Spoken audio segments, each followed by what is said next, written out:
Daphna has been with the National Park Service for 22 years and has been the park biologist at Gettysburg National Military Park since 2015.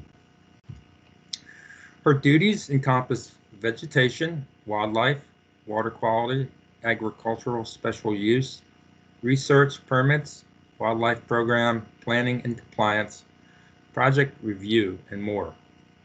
Earlier in her career, she spent 8 years doing full-time wildland fire all over the western, midwestern, and southeastern United States.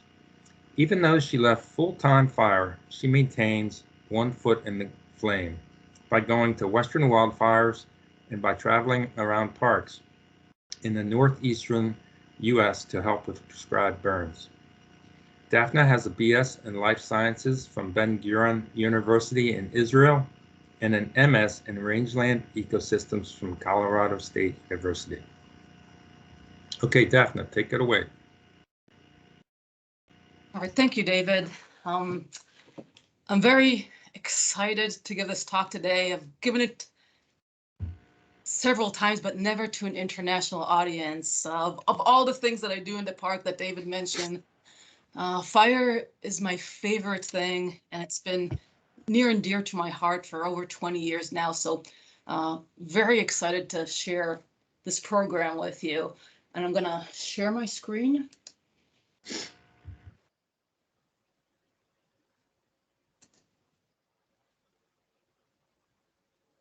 Okay, if somebody can confirm that you see this? Yes, we do, or I do. Okay, great. Okay, so I'll start with a little.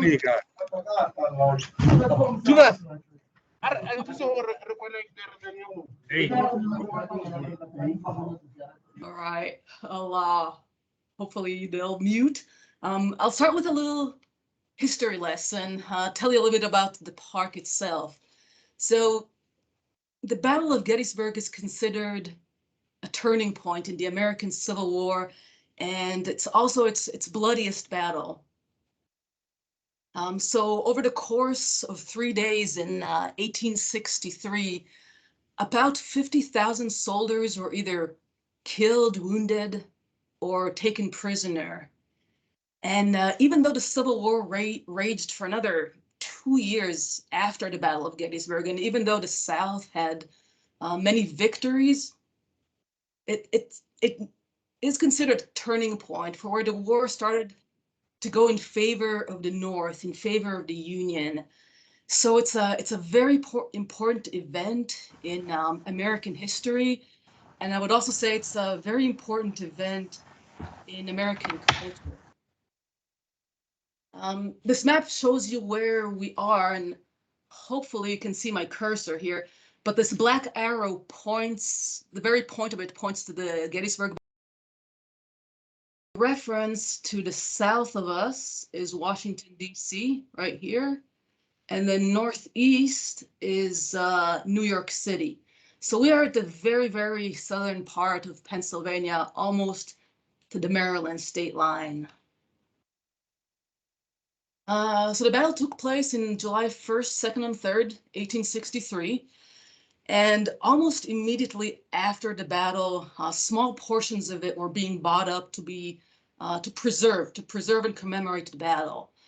In 1864, the General Assembly of Pennsylvania incorporated the Gettysburg Battlefield Memorial Association to buy up and coordinate the preservation efforts. In 1895, an act of Congress brought the park under federal administration. It was administered by the War Department. And then in 1933, it was transferred to the National Park Service, and we have been here ever since. These days, we're not big, we're about 2,500 hectares. We get about 1 million visitors a year. And I am told that we are the largest outdoor statue garden in the world. We have over 1,300 monuments, about 400 cannons scattered throughout the battlefield. We have farmhouses that date back from the battle. We have fields, livestock, archaeological sites, artifacts, extensive archives and collections, and of course, the natural areas, my responsibility. All right, so this concludes your history lesson, and I'll turn to talking a little bit about fire.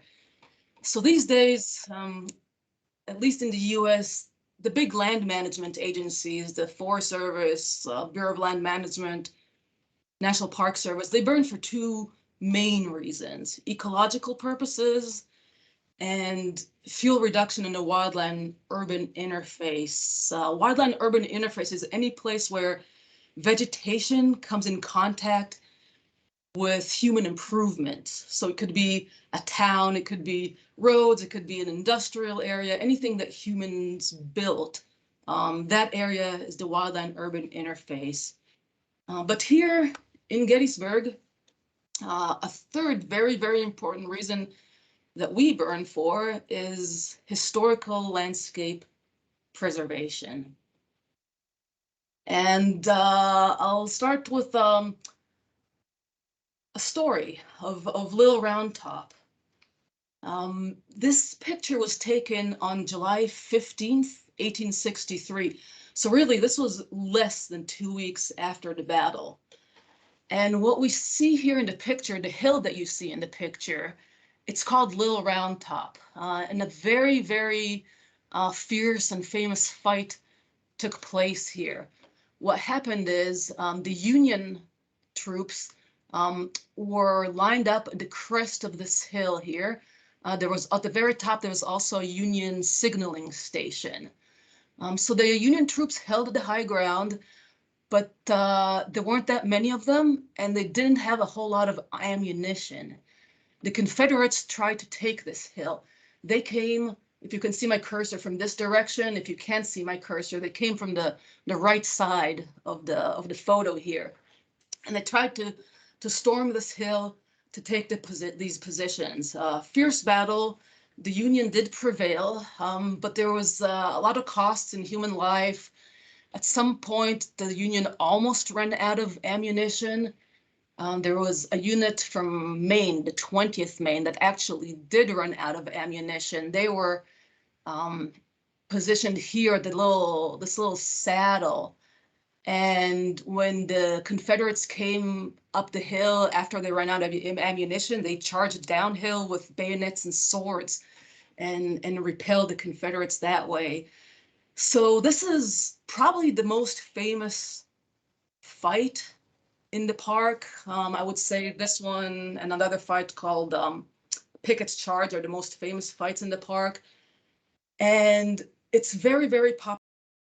So everybody that comes to visit Gettysburg will go to Little Round Top. And so it's very, very important for the park to keep it looking historically accurate. Okay, so let's look at what is historically accurate. I'll draw your attention to this bigger hill here in the background. That's called Big Round Top. And as you can see here, it's completely forested. The forest on Big Round Top is continuous, but Little Round Top, it's not. Historians believe that a year or two before the battle, the individual that owned this property had it logged and then let his livestock graze it. So it was open at the time of the battle. We can see there's a few big trees here and there, but mostly it's very small trees and shrubs and grasses. So it's very important for the park to keep it looking like this. But this is Pennsylvania, and we get a lot of moisture. We have a lot of rainfall in the spring, summer, and fall. In the winter, we get snow. So there's abundant water, and everything wants to grow back to be a forest here. And if we didn't do anything, any kind of management to Little Round Top, it wouldn't be long before it would look like Big Round Top. It would be forest.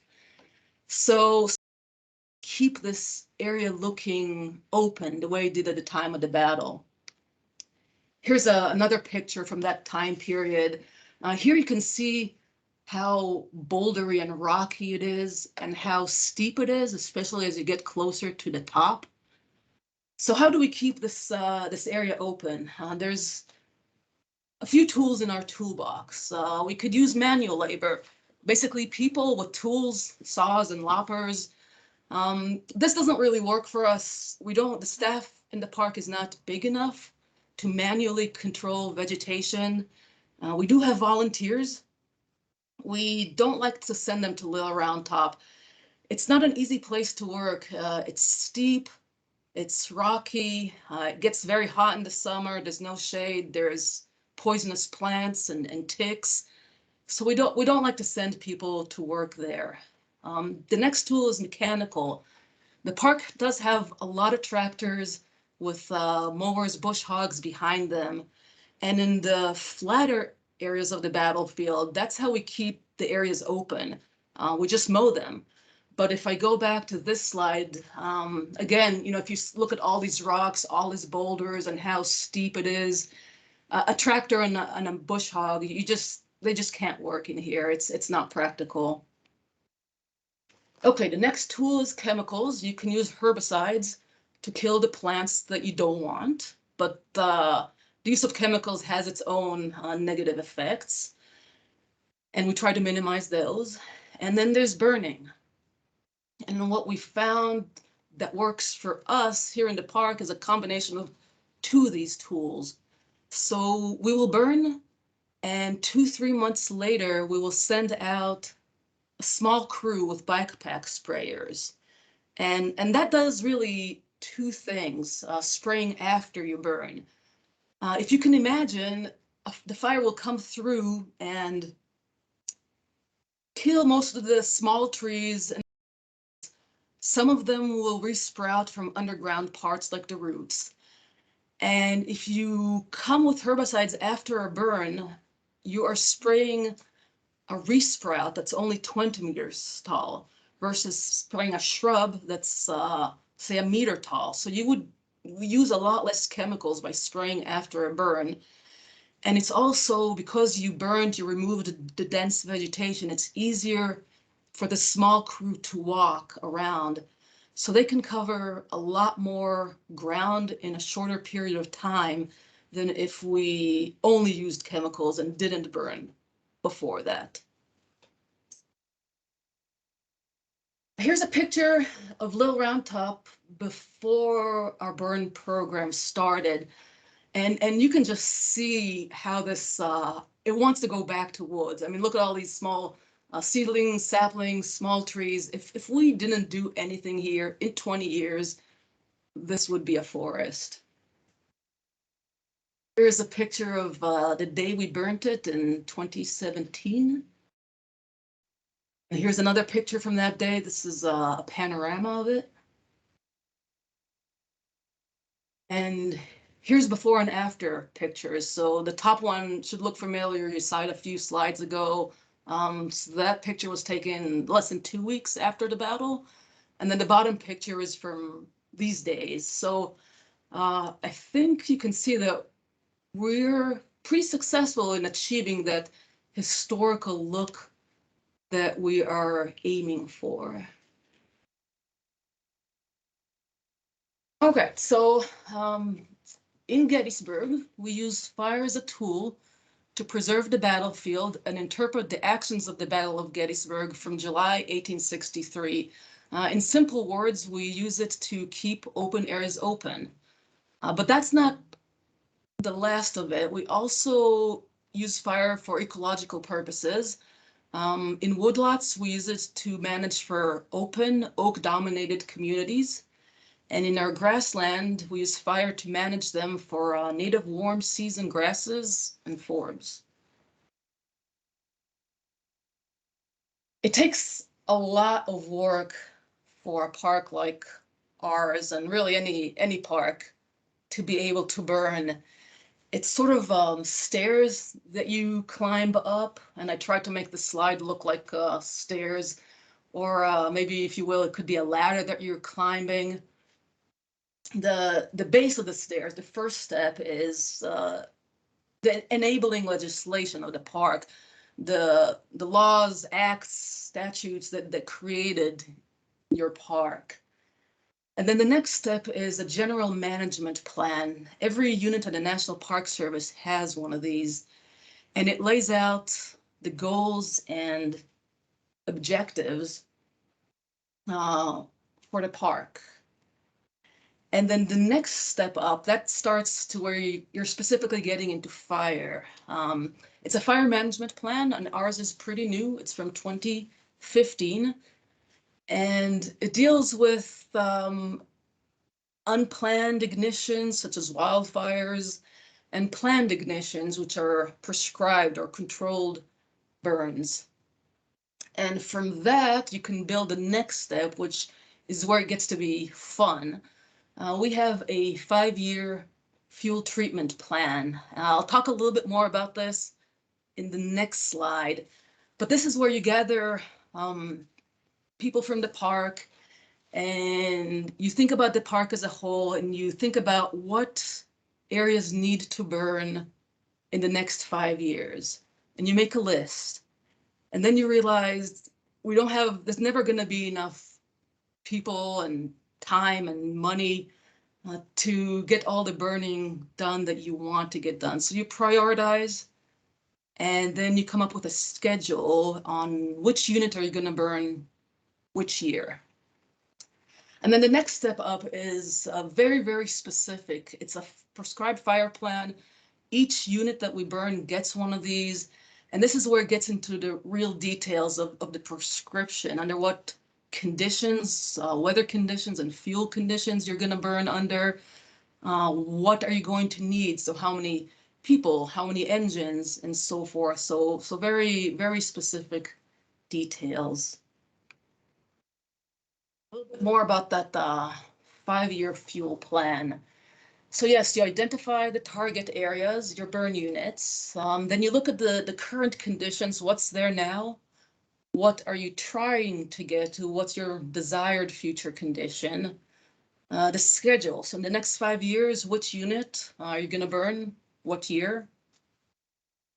Constraints. Are there any archaeological sites there? Are there any cultural resource sites, monuments, cannons, anything that you have to consider when you decide where to burn? We also add to that planned non-fire treatments. Those are the chemical treatments or the mowing treatments that we're going to do. The status of planning and compliance. Compliance is a process that basically every park goes through for almost every project that they do. It's a process of considering all the impacts that your project will have on cultural and natural resources and analyzing those impacts. The next thing is a monitoring plan. We have a small fire effects plant monitoring crew. They're based out of Shenandoah National Park in Virginia to our south, and that's their specialty. So they will come up and install vegetation plots. They will take data on these plots before the burn and then after the burn, and give us reports on the effects of on the vegetation. And then for a park like us, public outreach strategy is very important. Gettysburg is very much in the public eye. People are very interested in what happens here. And we have a good public information officer that does a good job sending out information to the public before we burn, so that they know what's going to go on and they know what's going to happen. Here's our map for the next 5 years of all the units that we want to burn. And just to kind of give you a size frame of reference. So the biggest unit is the most southern unit that you see here. It's called Bushman Slider. That's about 100 hectares. So our units are not very big. Here's a close-up of a unit that we're hoping to burn sometime in the future. We do like to use existing roads as boundaries of the burn unit, as fuel breaks, because they are already there. But sometimes you don't have roads around all your units, so then you have to use other things. So On the west side of the unit here, this line going up, that's a hiking trail, so we would use that. The hiking trail ends at the top of the hill, and so from then on, we would put in a mode line as a fuel break. We also, this map also shows all the monuments. So there's little triangles, blue triangles are the monument, the small yellow circles are cannons. And we do a lot of preparation before a burn. So we will come with brush cutters and we will cut the around the monuments and cannon to ground level. And we'll take rakes and we'll rake all the vegetation away.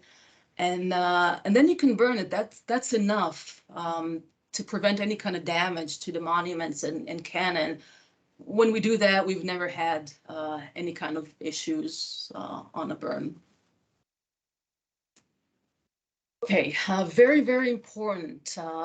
Road, trail, and area closures. We always make maps like this. We send them out to traditional media like newspapers. We also send them out on the park's social media, put them on the park's Facebook page and web page. We send them to commercial tour operators, the big bus tour operators, the horseback riding tour operators, just so people know that these areas are going to be closed, so there's no surprises, and so they can make other plans. So we close the areas that we're going to burn. Here you can see them, that's Little Round Top and the field just north of it.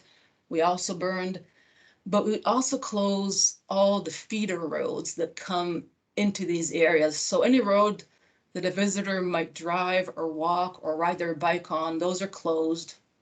We also close the trails in the area. You can see those in the orange lines. Those are hiking and horseback riding trails. So we also close those. So closure map, very, very important. We put up signs for trail closures. And this is something not many parks have to do, but Gettysburg does, just because people are just so interested in what happens here. People want to come and watch the burn. And if we don't have a safe place for them to go, they will just find a place to go and watch the burn where it might not be safe. So we find a safe place for them to go. We designate it as a public viewing area. And yeah, people come out. Hopefully you can see from the slide, but there's a family there sitting in lawn chairs. There's a couple sitting on a picnic blanket. I've seen people come out with coolers, and people will just come out the entire day and just have a picnic and watch us burn.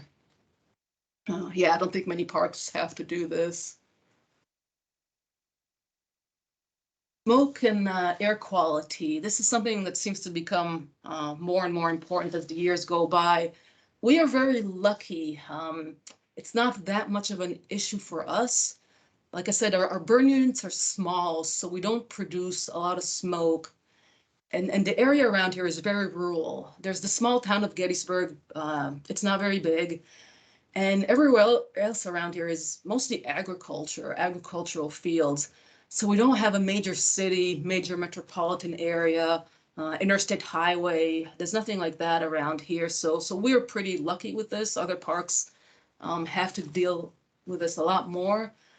But we do coordinate with the state agencies that that enforce the federal Clean Air Act.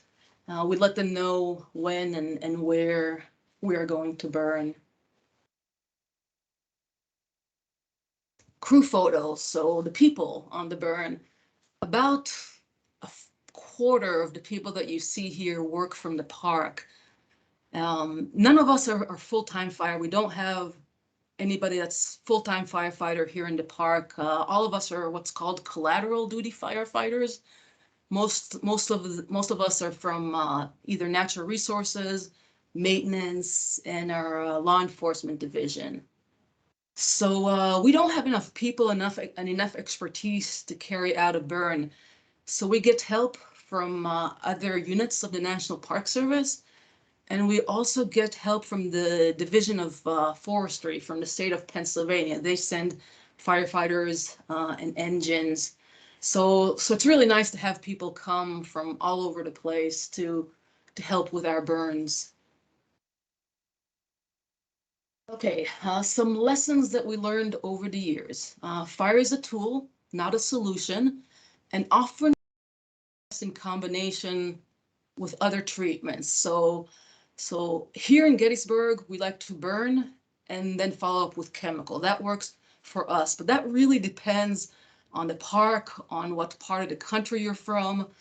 Some parks, they like to do combinations of, say, when they're working in the wildland urban interface and doing a fuel reduction project, they will do mechanical thinning, and then they will come through with a prescribed burn. But it's very individual to every park. Concepts of what fire should and should not be used for are changing. That's both for park management and for the general public, which with each passing year, we do successful projects, we carry them out safely. People are getting more comfortable. They're seeing the results that we can achieve, and you get more and more support for a fire program. And one of my favorite things, it brings staff together from different divisions from within the park, different parks in the National Park Service, and from other agencies. So it's really great to see people come together to work on a successful project. A few seconds about wildfire. I'm almost done here. We don't have too much of that. We're not really a wildfire park. Every once in a while we do. Most of them are human-caused ignition. This one here is a fire that was started a few years ago by accident by one of our maintenance employees. He was mowing, and his mower struck a rock, threw a spark, and started a wildfire. We just received this year a small engine to help us respond to these things, but for most part, we rely on area fire departments to come and help us. I know questions are going to be at the very end, so we won't do questions now, but here is my contact information. If at any point in the future you have questions or you want to talk about anything I mentioned here, feel free to contact me. And also at this point, I would like to introduce Matt Boss, who is on this call.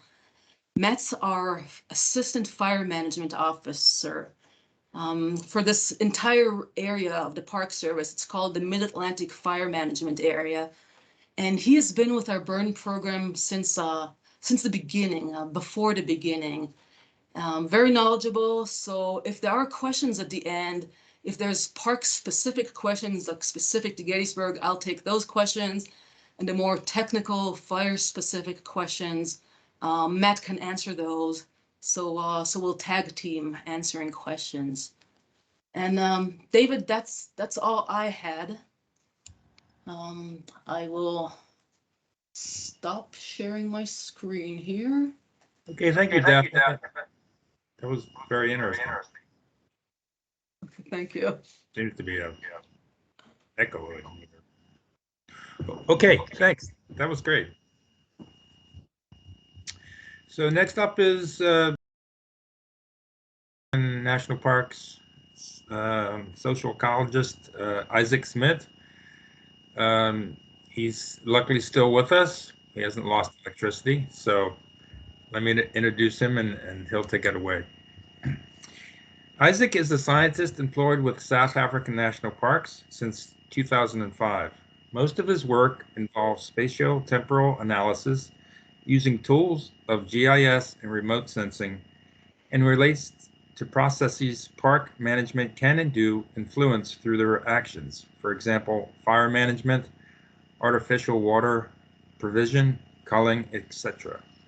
In recent years, Isaac has also started researching the social dimensions of conservation. So again, if we lose Isaac, I'll put on his recorded PowerPoint, but hopefully he'll do it. It will be okay. So go ahead, Isaac, and take over control of the screen. Thanks so much, Dave. Can I just confirm that people can hear me and see the slide? Yes, I can see it and hear you. Great, thanks so much. Thanks also for the introduction, and Daphne for the very interesting presentation before this one. I think it's so amazing to hear from different parks and get different perspectives. I think Kruger is such a different case than the park that the Gettysburg Military Park.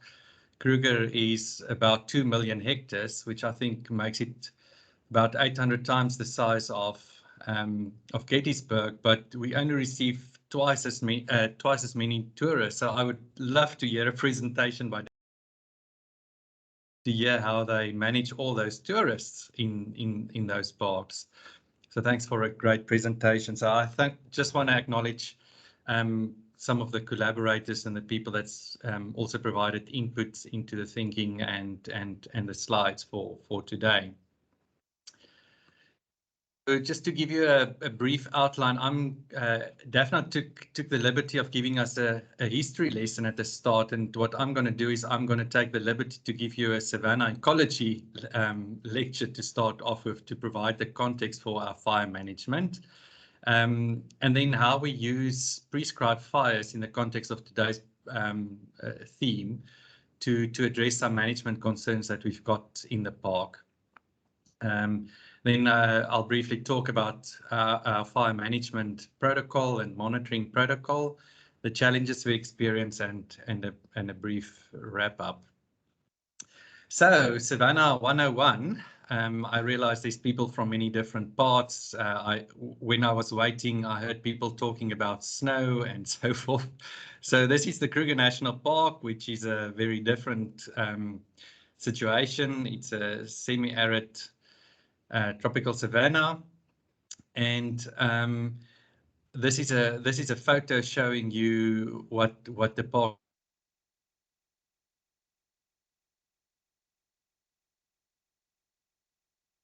grass layer, and there's this continuous woody cover layer, as you can see in this photo.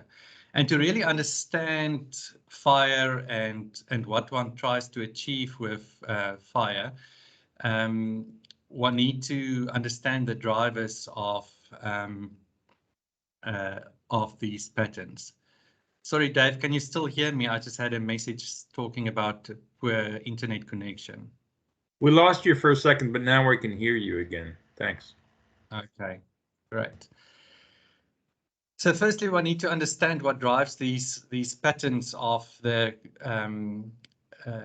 tree-grass ratios in the savannas. And what you can see in this picture here is soils. That's an important driver. You can see the area to the front of the screen is more open savannas, and in the background it's more densely wooded. Rainfall plays a big role. Here you can see a picture from the air taken during a drought. So drought conditions, as well as these short-term rainfall extremes of floods and droughts, but also the longer-term rainfall really influence the vegetation patterns in the park. The large herbivores, as you can see, buffalo and other mega herbivores that also influence the structure and the composition of plants in the park. These mega herbivores need a special mention when one talk about the savanna structure and fire. So the elephants debark trees, they push over trees, they eat the bark, they eat the roots, but they also eat massive amounts of grass. So we'll revisit them, but they are also one of the very important drivers in the savanna systems in Kruger. Here you can see an example of some aerial photographs, false color infrared photographs, showing you herbivore exclosures. So what is called inside on these pictures is areas in the park that's fenced off from herbivores. So the herbivores don't have access to those areas, and outside is the normal matrix of the park where the animals have access. And what you can see if you look, for example, at panel A, is the massive difference in the woody cover with and without the herbivores. So there's a lot of interaction between the soils and the rainfall and how herbivores influence the landscape, which is not part of the Savannah 101 course. Maybe it's part of Savannah's 202, but suffice to say that herbivores play a big role in these landscapes. And then termite mounds, we always tend to focus on the big animals, but termite mounds also play a massive role in the landscape, and there's been some really interesting research to show how termites influence the landscape. And this is just a LiDAR image where we've stripped the landscape of all trees for the purpose of the image. And all these little bumps you see on there is termites. And these termites have a massive influence on the landscape, both in terms of the herbaceous layer and the woody layer. So one shouldn't underestimate the role of these small little guys. And then in the context of today's presentation, fire. So fire is a big driver of these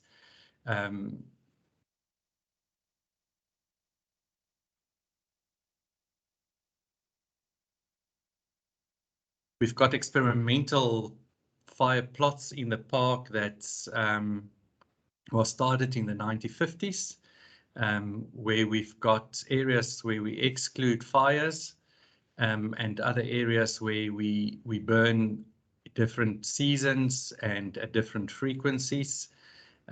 So what you can see here on the screen is aerial photograph on the left-hand side and LiDAR image on the right-hand side. So just to briefly explain to you how to interpret that LiDAR image, the red areas is the soil surface or the grass layer, so really low vegetation.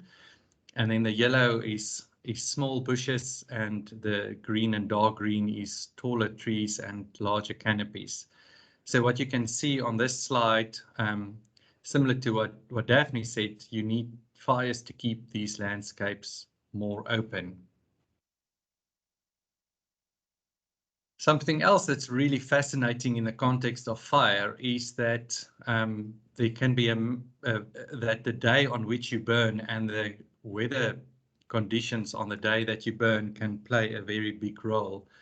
FDI stands for Fire Danger Index, and if the Fire Danger Index is high, or it's called orange or red, then you get very high intensity fires that can change your vegetation structure quite a lot. It's hot fires, and it really opens up the landscape, and you get these clean burns. When the fire danger index conditions are lower, so that's lower relative humidity, higher relative humidity conditions, lower temperatures, less wind, then you get what we call green or yellow days, and you get more patchy burns and lower intensity fires. So I want to toggle between this slide and the next slide. If you look on this slide again, it's a LiDAR image, so it's taken from the top. See this as a shot taken from down towards the surface of the earth, perpendicular, and the black is the soil and the grass layer, and then the gray and white spots are woody vegetation, so bushes and trees. So the area to the top, to the right of the purple line, was burnt under climatic or weather conditions that was conducive for high intensity fires. And the area to the left of the purple line, to the bottom of the screen, was burnt under lower FDI conditions, so a lower intensity fire. So what did this landscape look 2 years after the fire? If you look at that, and I toggle between these, what you can see is that clearly the woody vegetation in the cooler condition areas, in the FDI yellow conditions, there was a lot more woody vegetation coming into the landscape and growing, as opposed to higher intensity fires. So for fire, it's important in these savanna systems, it's not just the frequency of fires, but also the weather conditions under which you burn. So I've told you a little bit about these different drivers of vegetation patterns, but it's also very important to understand that these drivers don't work in isolation and that there's actually interaction between these drivers. So on the left-hand side, you see a large marula tree. Thanks, Brian, for the photo. And you can see that the bark's been removed. So the elephants use their tusks and they chisel off the bark and they eat the bark, which is highly nutritious, especially certain times of the year. The elephants target these, eat their bark. And once the bark's been removed, that area gets exposed, it dries out a little bit, and you get wood borers. So if you look carefully at that photo in the middle, you can see there's lots of little holes in the wood as the wood borers come in. And then if you look at the third photo, if you then get a fire, the fire gets into these dry areas that's been exposed and where the bark's been removed. So normally the bark would protect the trees from fire. But once the elephants have removed the bark and the wood borers get in there, the fires actually topple the tree and the trees fall over, as you can see in the final picture in the sequence. So that's elephants, but grazers also play a very important role in this landscape. If you look at the top left photograph, you can see there's animal paths, and you can see there's certain areas where the grass has been grazed down right to the earth, to the soil, and the soil's been would not catch a light depending on how much grazing's been happening, or you would have lower intensity fires and you would have more patchy fires, as you can see at the bottom left-hand side. At the top right-hand side, you can see an area where there's very high biomass, little grazing going on, and those areas would burn with large fires, very clean burns, and not very patchily. So again, the point I'm trying to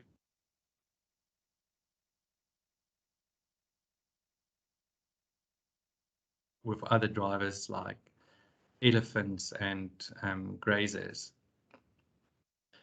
Another thing that's becoming important, increasingly important, is atmospheric carbon dioxide levels. I don't want to go in too much detail here, but what you can see in that photograph there from the left to the right-hand side is the root of acacia trees grown in greenhouse conditions with different carbon dioxide levels. And you can see as the carbon dioxide levels increase from left to right, the roots become grow much faster and bigger. Similarly, on the graph to the left-hand side, on the x-axis you can see carbon dioxide level, and on the y-axis the dry weight of shoots in the greenhouse for two different acacia trees. And you can see with increased CO2, these trees grow better. So what's been observed is that woody vegetation, your bushes and your trees, do better under increased CO2 conditions as opposed to your grass layer. So I've told you about this interaction between the trees and the grass, which makes savannas quite unique. Savannas doesn't become grasslands where you lose all the trees, and it also doesn't become forest where everything just become a close canopy and you lose your grass. There's always this battle between the trees and the grass. So what you can see here, with increased CO2 in the atmosphere, you actually favor the woody vegetation, and they start to outcompete your grass layer. And that leads to bush encroachment, which is a problem in savannas across the world, also in South Africa and the United States, Australia, etc. We'll get back to bush encroachment in a bit. So to finish off the Savannah 101 ecology lecture, you can see hopefully from what I've shared with you that There's certain drivers like CO2 fertilization, rainfall, certain soils that can make your landscape denser, as in the top part of the picture. And then there's other drivers, or just elephants and fires, that can open up your landscape. And it's really important to have all these drivers interacting with each other to create this mosaic of open savannas and dense savannas, because we've got very different animals occurring in these different types of savannas, and different birds and different mammals and different grass species, etc. So it's really important to have this mosaic. But you can't manipulate a lot of these things or manage a lot of these things. So that's why fire is really one of the few knobs that you do have some level of control as a manager. And hence you need to carefully think how you manage your fire. And that brings me to some of the management concerns we've got in the park, where we try and actively use fire to achieve our objectives. So the first one is bush encroachment. I've briefly talked about it. It's really interesting in terms of Daphna's presentation as well, where she talked about the fact that they want to keep Little Hill, or I can't remember the name now, Little Hill, open for cultural and historical reasons. Similarly, in Kruger, there's certain areas that's become very dense with bushes, and I'll just talk you through why that becomes a problem. It's not invasive species, it's not exotics, it's indigenous plant species, but you just get one particular species that take over and just densify, and that have cascading effects.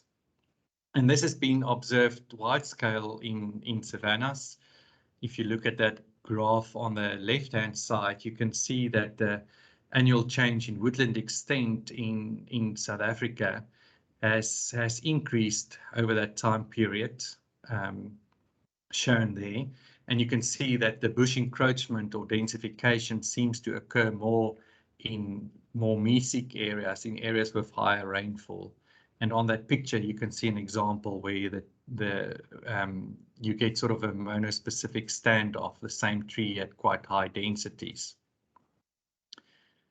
And this has been observed in the Kruger National Park as well, as you can see in this figure. From a paper that was published a couple of years ago. If you look here, you can see between the 1950s and 2000s, the trees per hectare in the semi-arid savannas didn't really increase. So no bush encroachment was observed there. As opposed to the mesic savannas, you can see there's a big jump in terms of the trees per hectare that's been observed lately. So in this paper, they attributed this to CO2, as I've explained earlier, because all the other conditions remained relatively stable or similar over this time period. So wood encroachment is really important to consider, because if you look at this graph, you can see some of the cascading effects. So here on the x-axis, we've got woody cover increasing from left to right, so it's become a denser to this side and more open to this side. And if you look at the green line, that's your herbaceous biomass, your grass biomass. And you can see how that decreases. So the denser the environment gets, the less grass you have. And the less grass you have, the longer is the interval between fires. Okay, so your fire return period increase, or your fire frequency decrease. So essentially what you can see is, as the trees get denser and denser, they start out competing the grass, then there's less grass, and in these savanna systems, it's grass that carry the fuel, that carry the fire. And then you've got less grass, you've got less fires, which makes it more suitable for the trees, which means you get more densification and even less grass and even less opportunity for fire. So then you go into this positive feedback loop where areas become denser and denser. And this is not just only having impacts on the tree-grass ratio and the fires, this also then translates into different herbivore distribution patterns. Again, here we've got woody cover increasing from left to right in the park. And what you can see here is that species like zebra, which prefer grass and open areas, their densities decrease, whereas other species like impala increase quite dramatically if you've got increased woody cover. So if you get the entire park shifting towards a more dense area with woody cover, you're going to have a total change of herbivore assemblage, and certain species are going to be more favored and others going to be disfavored. So I'm not saying we want the whole park open, but you want this mosaic of open and dense areas. So in terms of this management concern, what we really need is frequent fires, of which at least some are of high intensity, so that we can reduce the woody cover and facilitate grass growth. Okay, so this is a way that we can use prescribed burning to open up these bush encroached areas with frequent fires of relatively high intensity. Yeah, I just want to show you again a LiDAR image. You'll see that I quite like these LiDAR images. I think they're quite visual ways to look at canopy cover, because it's just the trees that stand out quite nicely, the trees and the bushes. If you look at this image taken before a high intensity fire and then after the high intensity fire. So what you can see is you've nicely opened up the landscape, at least in the short term, to allow grass to come back into the system and to create some top keel of the woody vegetation. And I want to use the same image to introduce the next management concern. Just look at the area where I've got the red circles now.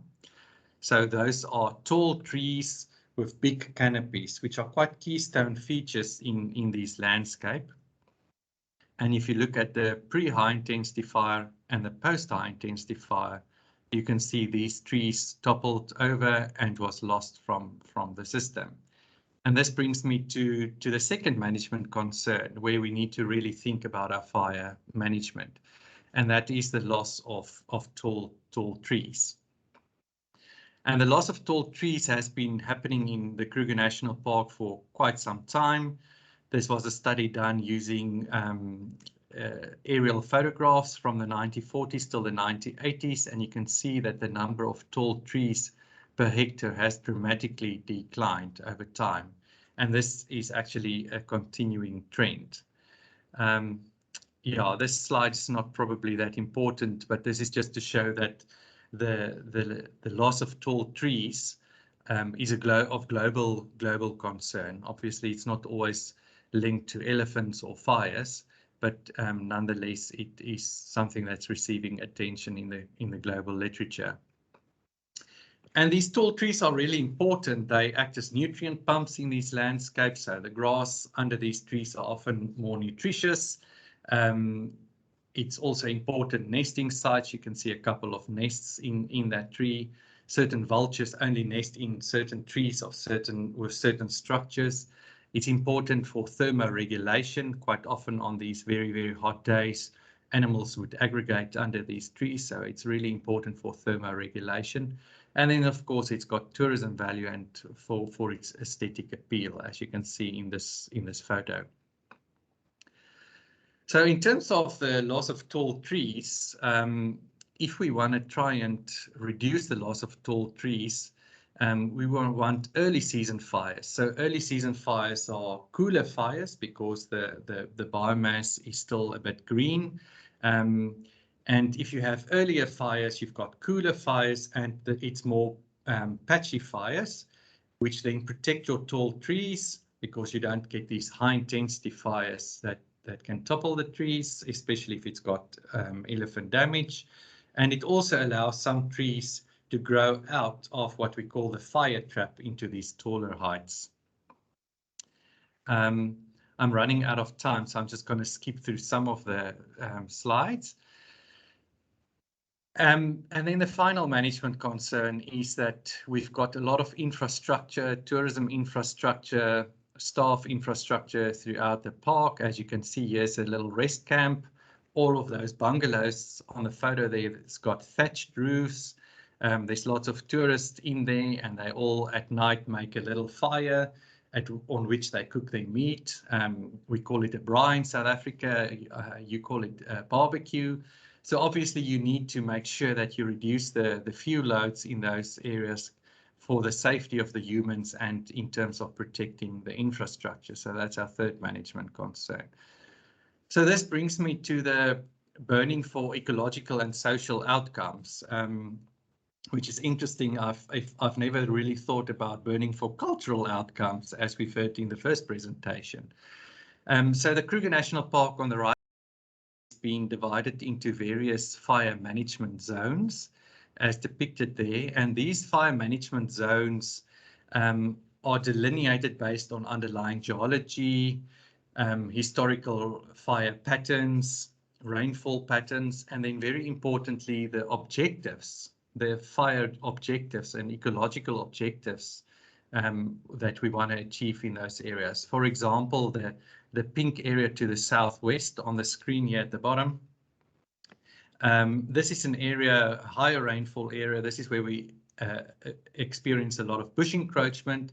So here we would want high intensity and frequent fires, as opposed to, for example, this area here, this blue area here, which is the basaltic areas where we've seen a lot of tall tree loss. And this is an area where we would want to reduce fire frequency and would want to reduce the intensity of fires in order to allow the recruitment of tall trees to safeguard some of the trees.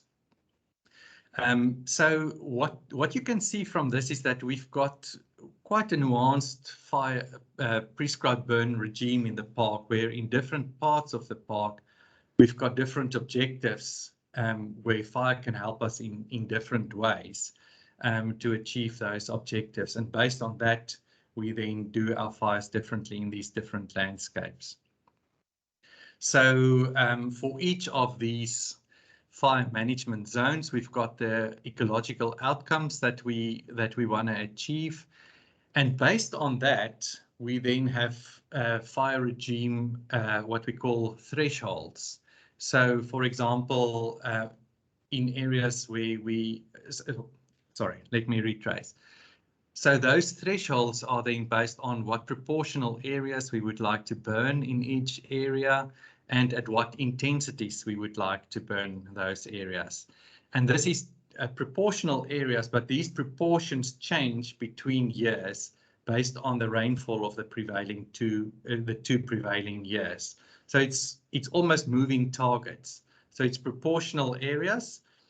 So in those areas where we want to protect the tall trees, it's lower proportions, but these proportions differ between years based on the rainfall. And in the pink area in zone 1, where we're concerned about bush encroachment, it would be higher proportions and higher intensity fires that we want to burn in there. So we would then on a yearly basis map out the fires in those across the park using satellite imagery, as you can see on this map, and assign a fire intensity class to these fires. And then we can test it against our thresholds.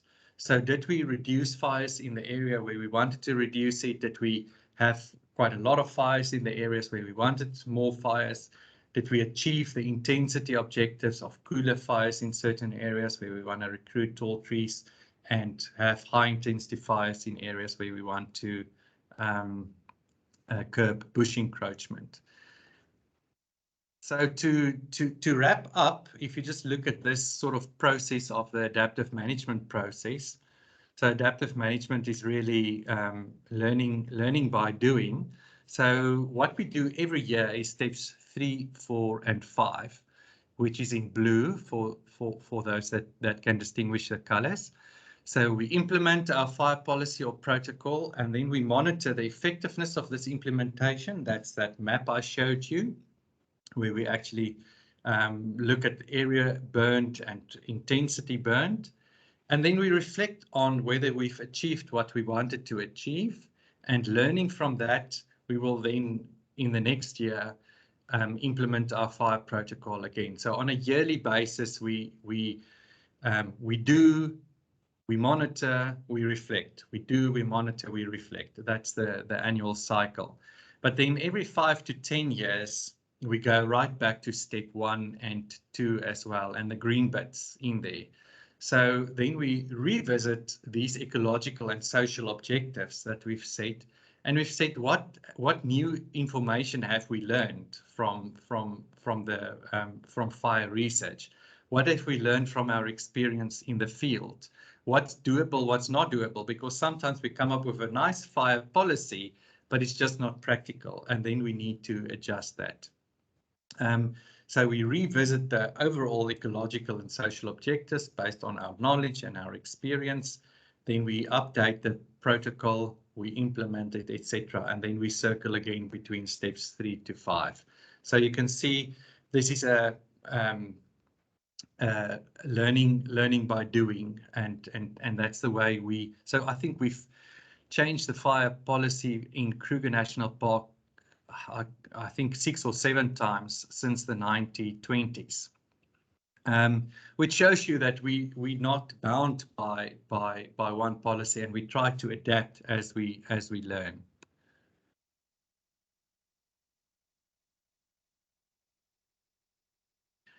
So I'm running out of time. I just want to end off with a couple of challenges. Of course, what one presents always seems much more clinical and simpler than what the reality in the field is. And I'm sure all the people working in parks that's joined this call knows that the reality is quite challenging sometimes. So we need to deal with trade-offs. So for example, certain areas there's bush encroachment and we're concerned about the loss of tall trees.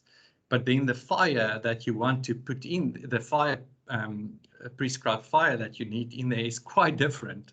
So, you know, do you want, if you do the one thing, if you have frequent high intensity fires, that's great for bush encroachment, but not so cool for the tall trees, and vice versa. So it's sometimes really hard to come up with the perfect fire protocol for your prescribed burn in certain areas.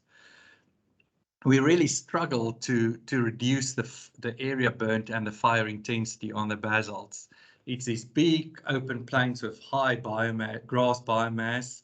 It's right next to an international border, so we get a lot of jump fires coming in from Mozambique, and we struggle to have early season fires and patch burns because it either doesn't burn or it burns massive areas. So it's really hard to get that patchy fires in these basaltic areas where it's got pretty homogeneous fuel and moisture regimes. And linked to that is now concerns that we have with poaching. So, for example, we're not always that keen to burn on the boundary of the park, because if we burn on the boundary of the park, it creates this green flush, which attracts rhinos to those areas. And unfortunately, we've got a lot of problems currently, as many of you might have learned from the media as well, with rhino poaching. So you don't want to attract your assets and your rhinos to the boundaries where they are easy target for illegal activities. So these are some of the new concerns, and now you need to adapt your fire management to take that also into account. And I love that that photo of Daphne showing people coming to watch the fires and sort of seeming to appreciate fires. We don't always have the same understanding of the importance of fires, and we really get tourists writing us letters and saying they want their money back because they came to the park for clean air and to see animals, and they didn't see animals and the air was full of smoke.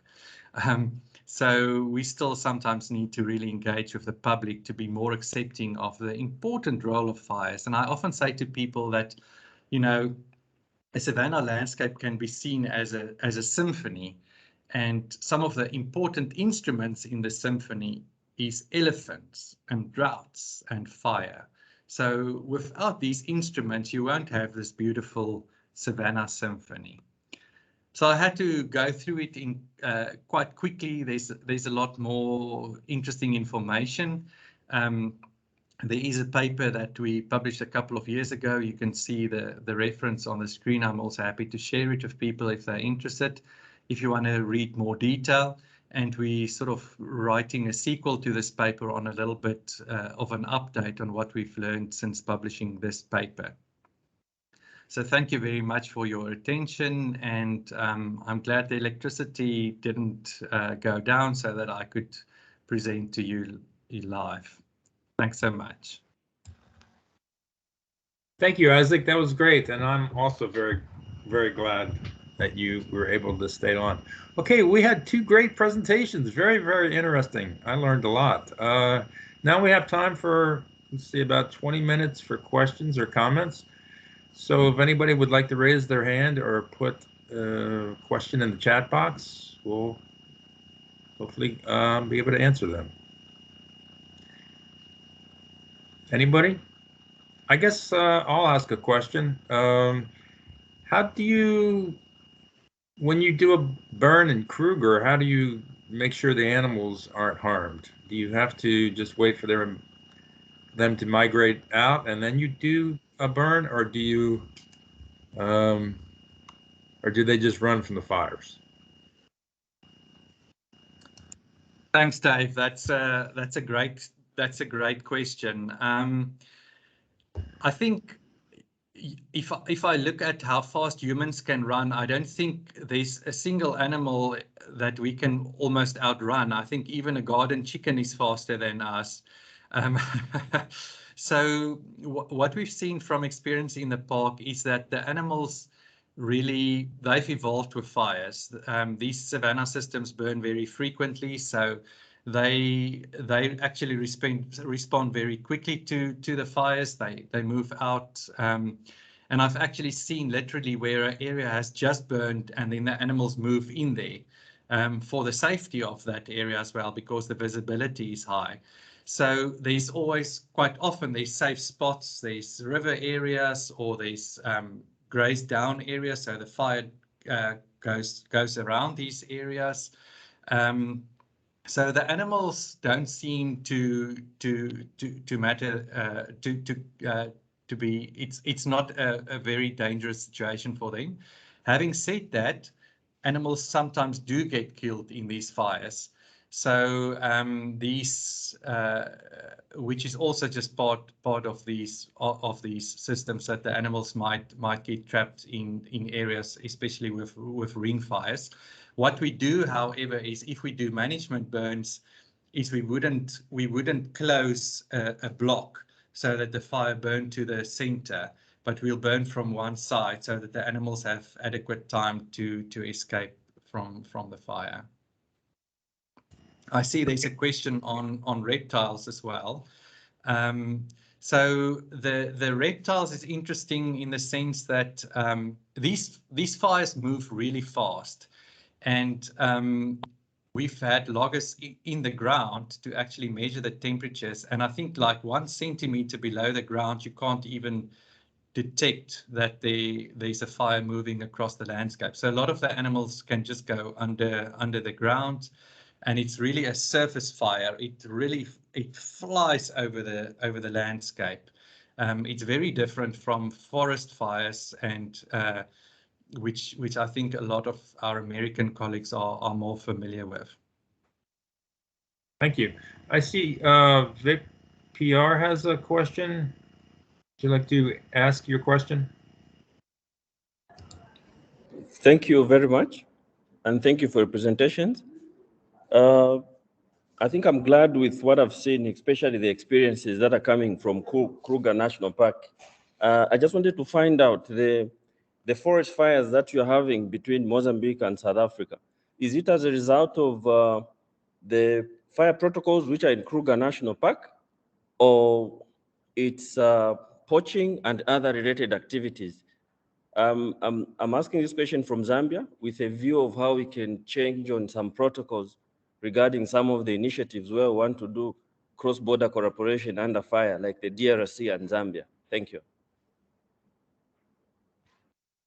Thank you very much for the question. Yes, so we're very careful if we burn in the park that our fires do not jump out of the park. So we do have a fire protection agency as well. We inform our neighbors if we're going to burn, etc., and then we ensure that the fires don't go out of the park. Of course, that sometimes there's accidental fires and it can go out of the park, but that's the exception rather than the rule.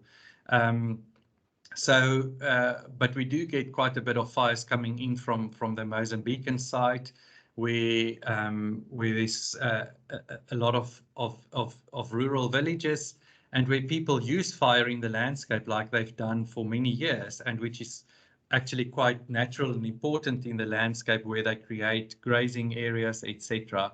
But then sometimes these fires come into Kruger at times, which is not suitable for us. So in terms of the ignition sources, it's an interesting question.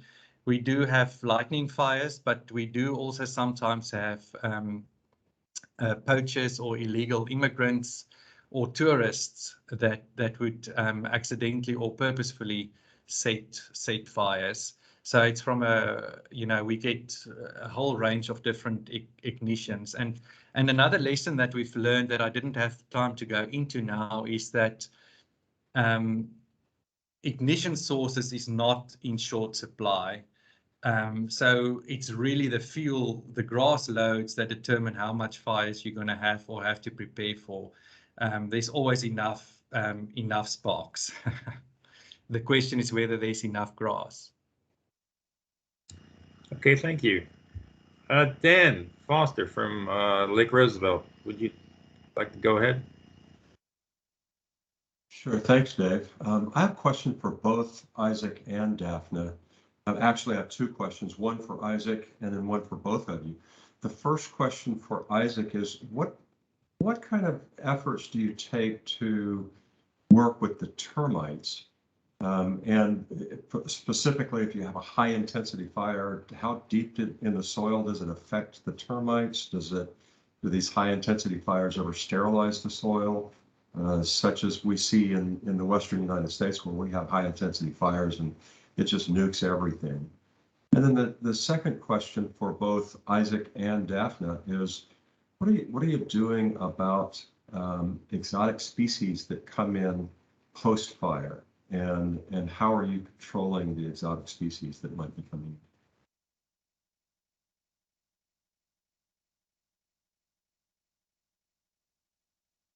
Daphne, I think you can go first. I've had a couple of questions, and then I'm happy to respond as well.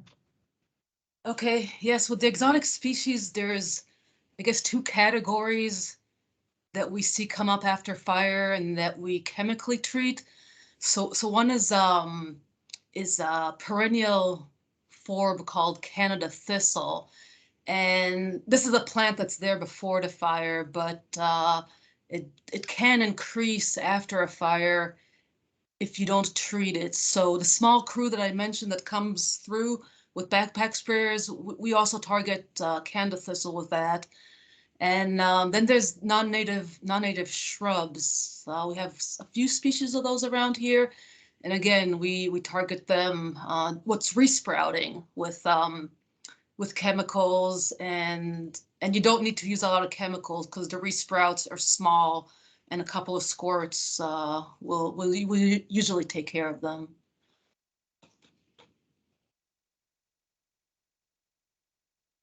Thanks, Foster, for interesting questions. I'm so excited when people ask questions about some of the smaller things like the reptiles and the termites. So in terms of the termites, again, I think they are under the soil. The fires move so fast that it's got very little effect on them. What's also very interesting about the termite mounds, and I had a picture like that and I took it out of the presentation, but around the termite mounds, you get these grazing lawns and these grazed down areas because it's actually acts as nutrient hotspots. So it attracts a lot of herbivores to those termite mounds. So when you take a photo from the air, you actually see all these, it looks like halos, grazing halos around the termite mounds. So those areas have lower grass biomass. So I think the fires would typically then just not burn right at the termite mound if it's an active termite mound.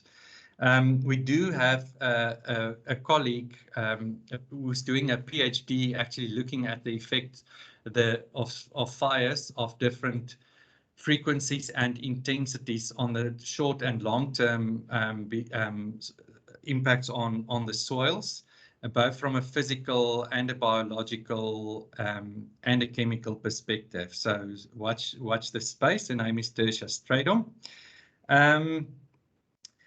I don't think our fires nuke our soil at all.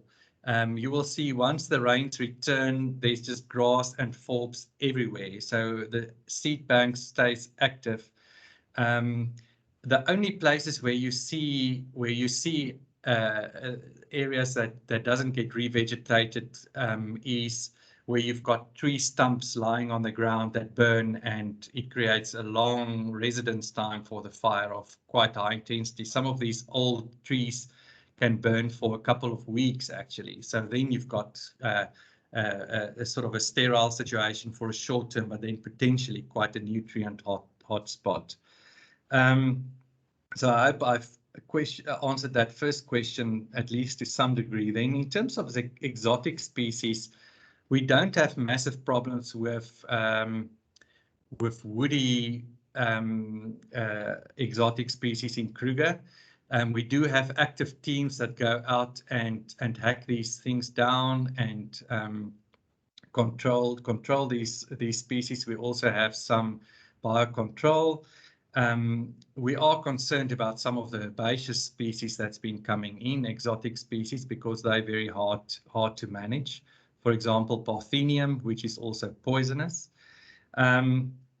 But from other areas, not from Kruger, but from other national parks in South Africa, Nicola can maybe talk more about that as well, one of my colleagues. They've seen quite a lot of aliens growing after these wildfires.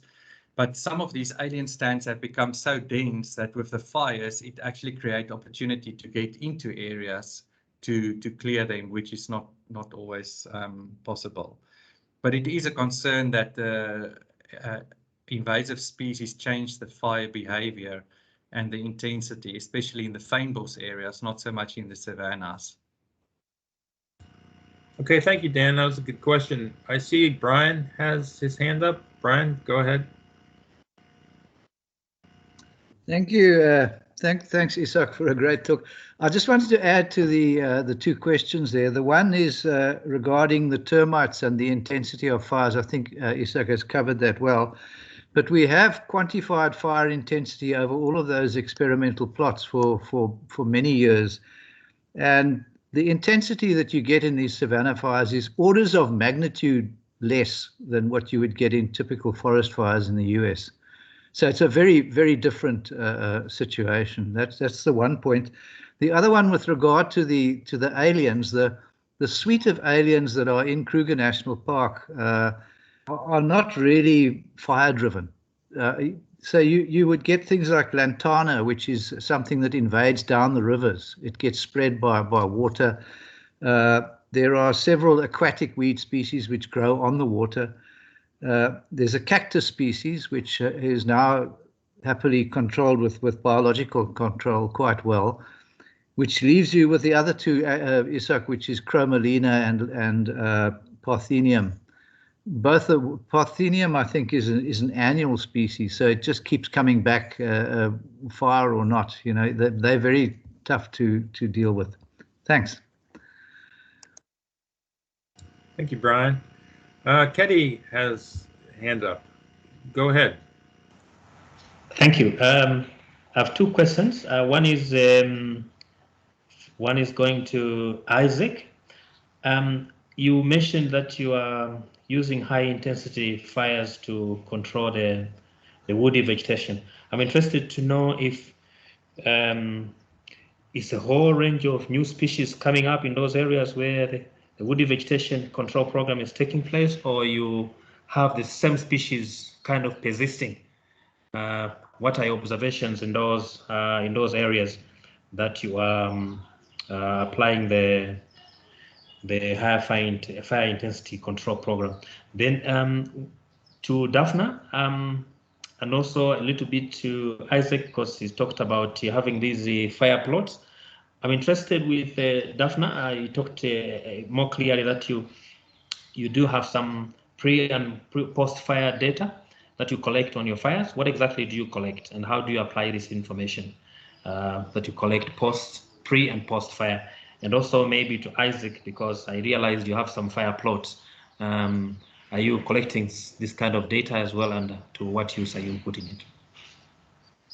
Okay. Thank you. Actually, our lead fire effects monitor, I see him here on this call. So Lane, if sorry to put you on the spot, but you're probably the best person to answer this. I'll answer if you're not willing, but take it if you want to. Yeah, thanks, Daphne. I'll try. If I cut out because of a poor connection, please jump in for me. My name is Lane Gibbons. I'm a fire effects monitor for Region 1 of the National Park Service. To answer your question, the data we collect pre and post fire is on vegetation composition and structure. And we're identifying plants to species, so that's woody and herbaceous vegetation. We're looking at the cover at ground level, so litter, soil, and then we're measuring the height of the tallest plants that we encounter along our monitoring transects. And what we do with that data is we group it according to what kinds of we group it according to what objectives we establish for monitoring our open spaces. And those are primarily looking at the percent cover of woody vegetation. And this allows us to identify whether we're being successful at keeping spaces open or whether they're closing in and moving through succession. And we look at the total cover of non-native species and then separately native species.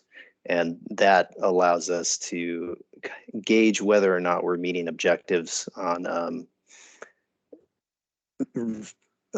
maintaining the ecological integrity of those open spaces and those grasslands. So if that doesn't answer your question entirely, please let me know.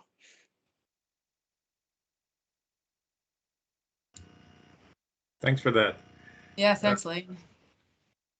Isaac, did you have anything to add, or how's that? Yeah, I will maybe just talk a little bit about the experimental burn plots that's been set up in Kruger from the 1950s. That's where most of the fire research happens.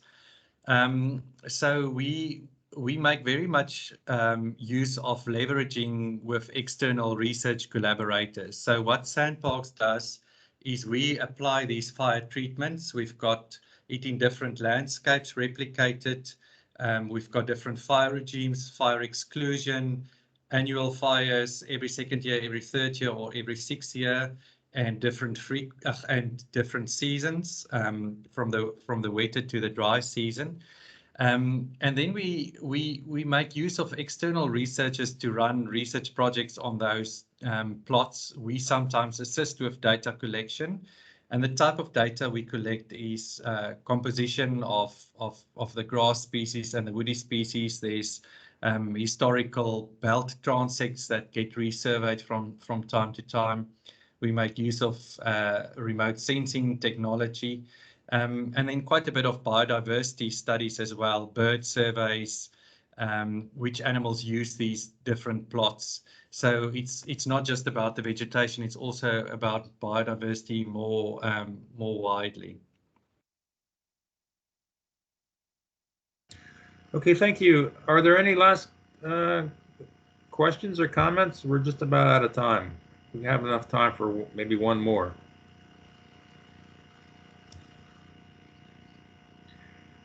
Okay, I don't see any. So thank you to both of our presenters. Very, very interesting presentations. I think we all learned a lot.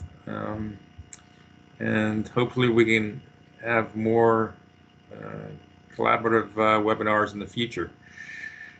Thank you for joining today, and hopefully you'll be able to attend the next one on control of invasive plant species.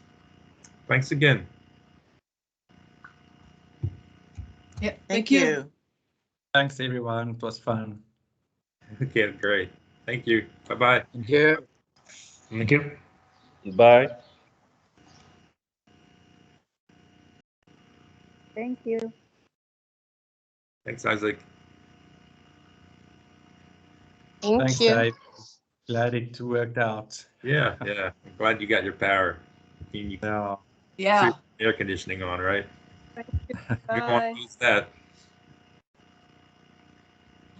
Great. No, thanks so much. Thanks, Daphne. It was really interesting to hear your perspectives as well. And it's really so interesting to burn for a specific sort of historical snapshot in time of the landscape. It's a very different way of thinking about fire, and yeah, it's amazing how tightly controlled your environment is, and how I'm very impressed with your communication with the communities and the public in your parks with regards to the fire. I think we're still away from people putting out their chairs and watching the fires. Yeah.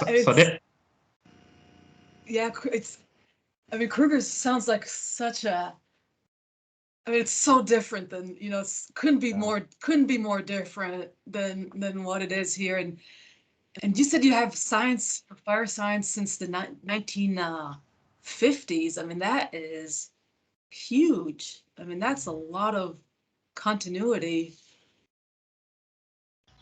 So David, I just wanted to know whether you would be able to share the recording in a way, or what link can we use to just follow the webinars?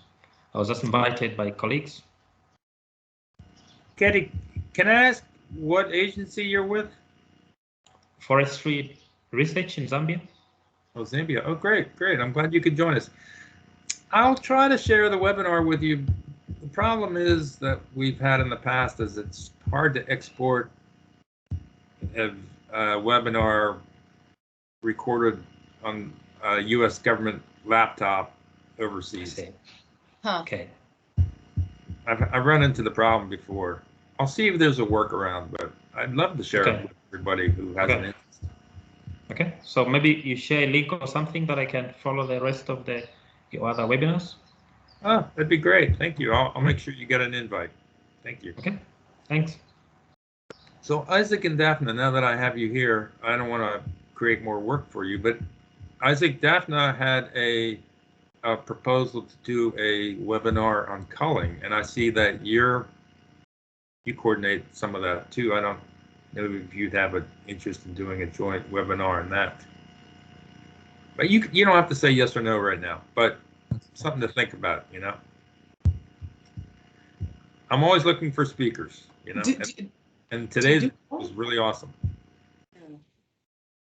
Do you call any of your herbivores? We used to cull in Kruger, but we've stopped culling in the 1994. We stopped culling elephants, and we used to cull elephants and buffaloes and hippos, the mega herbivores.